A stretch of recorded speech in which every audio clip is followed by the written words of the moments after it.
এই যে আপনারা এই বসে আছেন, আমি দাঁড়ায় আছি, আবার আমি বসে থাকবো, আপনি বসে থাকবেন, এই তো আমার কাজ। মানে হয় আপনি আমার সাথে সামনাসামনি বসে রুগী দেখাবেন, অথবা এইখানে দাঁড়ায় আছে আপনারা বসে আছেন, এইভাবেই চলবে। আমি তো আর হালচাষ করি না, তো এই জন্য আমাদের কায়িক শ্রমটা করতে হয় আলাদাভাবে, এই জন্য আমাদের জিম করতে হয়, খেলাধুলা করতে হয়। তো এখন আমি এটা করেছি, হ্যাঁ, করার ফলে এখন ধরেন আমি যদি কিছু খাই, বডি খাবার চাইতেছে, বলে যে এই তুমি ডিম খাও, হ্যাঁ তুমি মাছ মাংস খাও, বডি বলতেছে, তো বললে আমি যখন খাবো সে খুশি হয়ে যাবে, তাড়াতাড়ি অ্যাকসেপ্ট করে নিবে। বুঝতে পারছেন? মানে তার চাহিদা ক্রিয়েট হয়েছে, হ্যাঁ, ডিমান্ড দিছে, আমি সাপ্লাই করেছি। এটা হলো আমি এখন ভাত খাইলেও ঢুকবে, রসগোল্লা খাইলে ঢুকবে। এখন আমি কেন রসগোল্লা খাবো না? কারণ ওখানে ফ্রুক্টোজ আছে রসগোল্লায়, কারণ চিনির ভিতরে 50% ফ্রুক্টোজ, হ্যাঁ, ওখানে ফ্রুক্টোজ আছে। তারপর হচ্ছে যে এই যে এটার ওটা খেলে প্রদাহ বাড়বে, হঠাৎ করে সুগার পিক দিবে, কারণ এটা তো ডাইরেক্ট ঢুকবে চিনিটা, তো ইনফ্লামেশন হবে। তো এই জন্য আমি রসগোল্লা খাবো না, আমি চাইলে মিষ্টি আলু খাইতে পারি, কারণ মিষ্টি আলু কিন্তু নর্মাল আলুর চেয়ে কম চিনি আসে, খুব মজার ব্যাপার। বুঝতে পারছেন? আপনি মিষ্টি আলু খাবেন, খুব মজা, খেতেও মজা, নর্মাল আলুর চেয়ে মিষ্টি আলু খেতে ভালো, কিন্তু এটা কিন্তু গুড কার্বোহাইড্রেট। এখন যে ডায়াবেটিস রুগী, তার তো এখনো কোষই খালি হয় না, সে চিনি খেলে তো তার কোষ খালিও হবে না। এখন এই জন্যে সাময়িকভাবে এটা বন্ধ রাখতে হবে, এটা একটু ভালো করে বোঝেন, নাইলে অসুবিধা আছে। ধরেন এই বুঝছেন আপনাকে কি বলছি, যে ডায়াবেটিসের মূল কারণ কি? কোষে জায়গা নেই। তাহলে কোষ খালি করতে হলে কি করতে হবে? চর্বি গলাতে হবে, আর চর্বি গলাতে বাধা দেয় কে? ইনসুলিন। তাহলে ইনসুলিন কমাতে হবে। এখন ভাত খেলে কমবে না ইনসুলিন, বারবার খেলে কমবে না, রুটি খেলে কমবে না, ফল খেলে কমবে না, দুধ খেলে কমবে না। আমি কি বোঝাতে পারতেছি? টেনশন করলে কমবে না, রাত জাগলে কমবে না। এখন এ কটা ঠিক না করে আপনি তো শুরুই করতে পারবেন না, নাকি বোঝেন নাই কথা?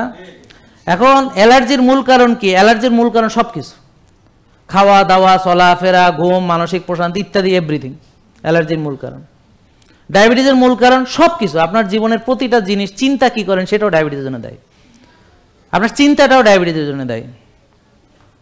বুঝতে পারছেন? হার্ট অ্যাটাকের মূল কারণ কি? আপনার পুরো জীবনের সব কিছু, আপনি আপনার ওয়াইফের সাথে সম্পর্ক খারাপ, আপনার রাত জাগা, আপনার টেনশন, আপনার খাওয়া, আপনার এভরিথিং, আপনার জীবনের প্রতিটা জিনিস এটার সাথে রিলেটেড।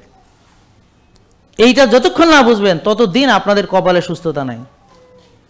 যে আমার প্রেশারের পরামর্শ, বেটা প্রেশারের আলাদা কোনো পরামর্শ নেই, সব কিছুর একটাই পরামর্শ, যে আপনার আত্মা বিশুদ্ধ হতে হবে, মন বিশুদ্ধ হতে হবে, শরীর বিশুদ্ধ হতে হবে, একত্রিতভাবে হইতে। এখন বিশুদ্ধর জন্য কি দরকার? বিশুদ্ধ বাতাস দরকার, বিশুদ্ধ পরিবেশ দরকার, বিশুদ্ধ খাওয়া দরকার, বিশুদ্ধ ঘুম দরকার, বিশুদ্ধ চিন্তা চেতনা দরকার, এবং বিশুদ্ধ কায়িক শ্রম বা ব্যায়াম দরকার। এই সব কিছু ঠিক থাকলে একটা লোকের পক্ষে ঠিক থাকা সম্ভব। এই কারণে রোগী হওয়া সহজ আর সুস্থ থাকা এখন অসম্ভব। কিন্তু আলহামদুলিল্লাহ দেখেন 65 বছরে উনি 30 বছর ওনার যে ওষুধ, 30 বছর থেকে উনি ভালো হয়ে এখন উনি জিম করেন। তার মানে যে হাঁটতে পারতো না, যে নামাজ পড়তে পারতো না সেজদা দিয়ে, সে জিম করে। কেন? ইমাজিন, যার পরিণতি ছিল হুইল চেয়ার, যাকে হুইল চেয়ারে নিয়ে ঠেলে ঠেলে হজ করাবে, হ্যাঁ, সে নিজে হেঁটে যদি সে উমরা করতে পারে, তাহলে তার মানে পরিবর্তনটা বুঝতে হবে আপনাদেরকে।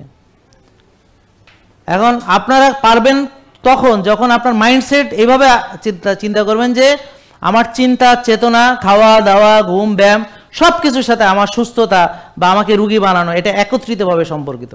বুঝাচ্ছি, নষ্ট চিন্তা করবেন, নষ্ট হবে, ঘুম নষ্ট হবে, হজম নষ্ট হবে, দুর্বল হবেন, হাড় ক্ষয় হবে, হ্যাঁ, ইমিউন সিস্টেম কাজ করবে না। এইভাবে আপনি আস্তে আস্তে IBS এর রুগী থেকে শুরু করে আপনি বিছানায় শীত পটান, এভাবে আপনার সব শেষ হয়ে যাবে।